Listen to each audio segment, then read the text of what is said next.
The New York Knicks were fighting long and bravely, but in the end they lacked of healthy players to extend the season at least until Eastern Conference Finals. Right now, there's hunger, disappointment and wondering what would happen if not so many injuries showed up.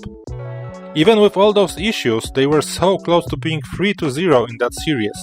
If Andrew Nembhard missed that very lucky shot, probably we would have East Finals between the Knicks and the Celtics, but we are not. Julius Randle was out since the middle of the season, Bojan Bogdanovic at the beginning of the playoffs. Mitchell Robinson was injured throughout the most of the season, but the Knicks were still able to find a replacement in Isaiah Hartenstein. They even were able to counter the absence of OG Anunoby during few weeks in regular season, but his injury was the decider in the series versus the Pacers. Since he got down, they lost 4 of 5 games. Josh Hart's injury was just the last point to go over the line. He was their Iron Man, who looked like he doesn't need to rest. Still, they didn't give up. They fought until Jalen Brunson broke his hand, and finally this was the time that all the doubts disappeared, and everyone knew that they finally lose. Right now, what ifs don't make sense anymore. But the potential of this roster still gives a lot of hopes for the future. And definitely the team's character, something that made a lot of fans fall in love with them. They also showed that they are a great group of friends who support each other and give everything they've got. They even showed how to win without one of the team's all-star players, if they are led by Jalen Brunson. If you want to know how they looked together, we can come back to January, when they were almost fully healthy, only without Robinson, and they had the best month in franchise's history. Anunoby became the missing ingredient, the one that puts them one step higher. With him they won 26 games and lost only 6 times, and that includes his 5 minutes in Game 7 when he tried to become a modern Willis Reed, playing on injured leg. He confirmed his 3-and-D value, but we again saw that his health is always a concern. After the rookie season he never played more than 67 games. He also lost the playoffs when Raptors became champions. Knicks need to take it under consideration when discussing a new deal with him, although they will not be able to negotiate much because they simply need to keep him. First of all, they paid a lot to get him, and that's why they cannot afford losing him after just few months. Second of all, he is their X-factor and they need him to become one of the contenders next year.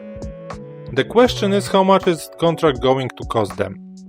So far, they had a great situation with both All-Stars earning below $30 million. But now this roster is going to be way more expensive.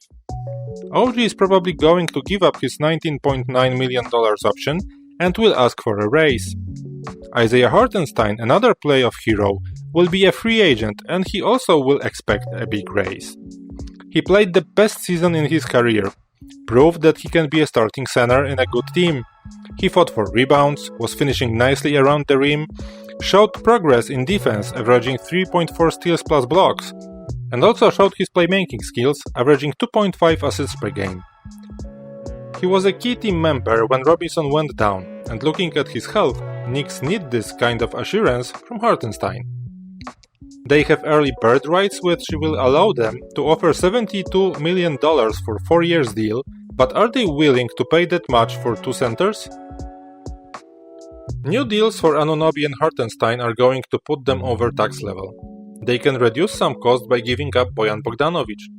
His contract is guaranteed in only 2 out of $19 million, but it's worth to remind that when they looked for a deal in trade deadline, they were aiming a player with bigger contract for next year to have an option to trade this contract in the future. That's why they might keep him, especially when they might also lose both Alec Burks and Precious Achiuwa, as they both are going to be free agents, and after such good playoffs, they might not be happy with getting just minimum deals from the Knicks. The Knicks have some assets. Few first-round picks like in the current draft, they have 24th and 25th pick.